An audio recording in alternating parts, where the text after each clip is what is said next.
Deep clean drive गेल्या 1-1.5 महिन्यापासून आपण मुंबईमध्ये सुरू केलेला आहे आणि डीप क्लीन ड्राईव्ह म्हणजे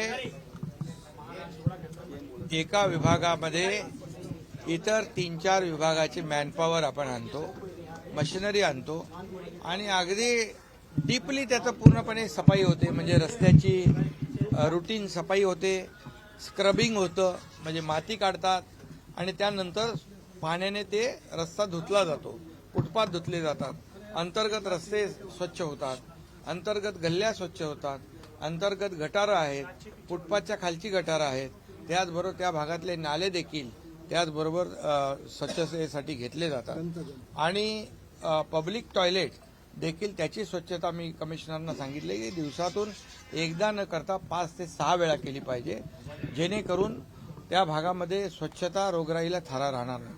त्याचबरोबर मेडियनमध्ये किंबहुना आयलँडमध्ये मोठ्या प्रमाणावर प्लांटेशन करणे, अर्बन फॉरेस्ट तयार करणे यावर देखील फोकस केलेला आहे. ब्युटिफिकेशनवर आम्ही फोकस केला आहे, फ्लायओव्हर आहेत, वॉल पेंटिंग आहे, याच्यावर देखील काम मोठ्या जोरामध्ये या ठिकाणी सुरू आहे आणि जेणेकरून पूर्ण मुंबईमध्ये एक डीप क्लीन ड्राईव्ह झाल्यामुळे आज आपल्याला मी सांगतो की परवाच्या दिवशी राष्ट्रपती महोदयांनी महाराष्ट्राला देशामध्ये स्वच्छ महाराष्ट्र म्हणून पुरस्कार दिला. महाराष्ट्रामध्ये नंबर 1 महाराष्ट्र आला देशामध्ये स्वच्छतेमध्ये आणि त्याचबरोबर पोल्युशन 350 वरून 100 वर आलं, काही ठिकाणी आज तर 80 वर आलेलं आहे. त्यामुळे या डीप क्लीन ड्राईव्हचा मोठा परिणाम या मुंबईच्या स्वच्छतेवर झालेला आहे आणि मोठ्या प्रमाणावर स्वच्छता कर्मचारी अधिकारी अतिशय मनापासून काम करत आहेत. याच्या रेप्लिका पूर्ण राज्यामध्ये आम्ही करतोय. एक शहर, महानगर आणि नगरपालिका आणि संपूर्ण राज्य हे डीप क्लीन ड्राईव्हच्या माध्यमातून आम्ही स्वच्छ करण्याचा संकल्प केलेला आहे.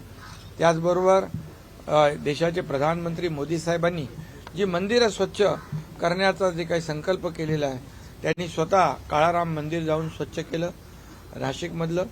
आम्ही देखील काल गोपीनेश्वर मंदिर ठाणे इथं सुरुवात केली.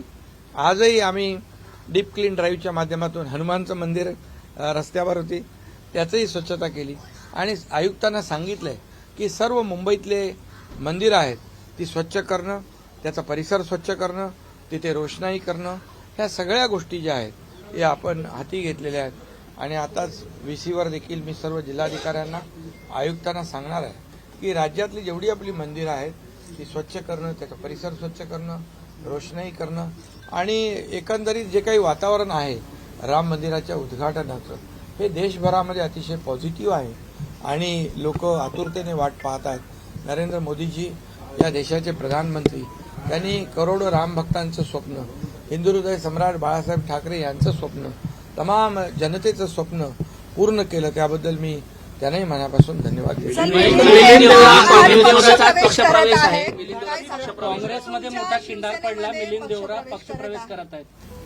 हा, आता मी ऐकतोय ते, अद्याप मला माहित नाही, पण तुम्हाला पक्षप्रवेश होता 1:30 वाजता पक्षप्रवेश त्यांचा होत असेल तर मी त्यांचं स्वागत करतो. संजय राऊत यांनी टीका करताना म्हटलंय पक्षाने भाग काय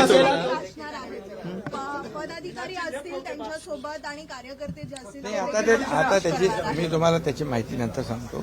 सर, संजय राऊत भाईंची भेट घेतली तुम्ही भाई, हा, ड्राईव्हच्या दरम्यान. डीप क्लीन नेमकं काय राजकीय काय? अरे मग आमचे ते भाई आहेत, शिवसेनेचे नेते आहेत, त्यांना भेटायला काय बंदी आहे? मध्ये त्यांची थोडीशी तब्येत खराब होती आणि मी ती चौकशी करायला आलोय, भेटायला आलोय.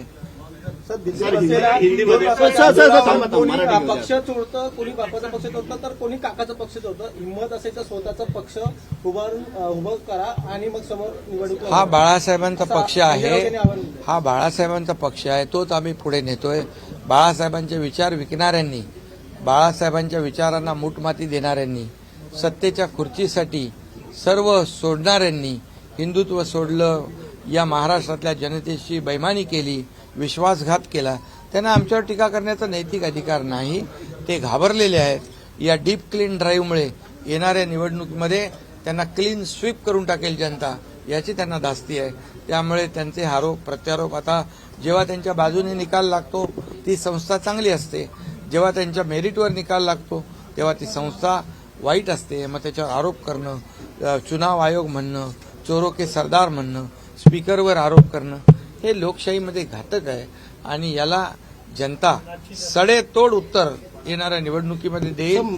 सर आपला मोदी आणि शाह हे तुमचे अनावरच बाप आहेत अशी राऊत यांनी टीका केलेली आहे. मोदी आणि शाह हे तुमचे अनावरच बाप मी आहेत. आता त्याच्यावर बोलत नाही, त्याच्यावर मला बोलण्याची इच्छाही नाही. त्याच्यावर बोलण्यासाठी आमचे ताई कुठे गेली हा आणि नरेश मस्के वगैरे बोलतात. त्याच्यावर काय बोलणार? तुमच्यावर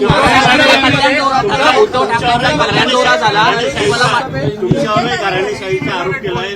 कल्याण लोकसभा मतदारसंघात श्रीकांत यांना उमेदवारी दिली होती, मोठी चूक झाली म्हणतात उद्धव ठाकरे. तेव्हा पक्षाची गरज होती. एक तरुण चेहरा, उच्च शिक्षित चेहरा त्यांना हवा होता आणि उलट श्रीकांत शिंदेच्या उमेदवारीमुळे पक्षाला एक त्यावेळेस जागा मिळाली, जागा जिंकली आपण.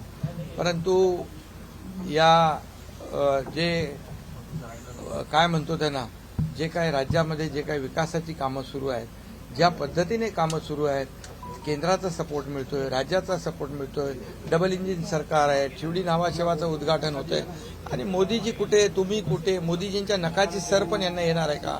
मोदीजी या देशाला एका नव्या उंचीवर नेत आहेत. तुम्ही घरात बसून राज्य 10 वर्ष मागे टाकलं, ते आम्ही म्हणून तर तुम्हाला पलटवलं आणि म्हणून मागे गेलेलं राज्य आज पुढे जात आहे. बंद पडलेले प्रकल्प आम्ही पुढे नेतोय. मेट्रो असेल, कारशेड असेल, इतर अनेक प्रकल्प जे आहेत, समृद्धी आहे, शिवडी नावा सेवा आहे, मिसिंग लिंक आहे, हे सगळे प्रकल्प जे आहेत तुम्ही बंद केले होते आपल्या अहंकारापोटी आणि स्वतःच्या अहंकारापोटी. राज्याला मागे नेणं, मागे टाकणं, राज्यातल्या जनतेचं नुकसान करणं हे दुर्दैवी आहे.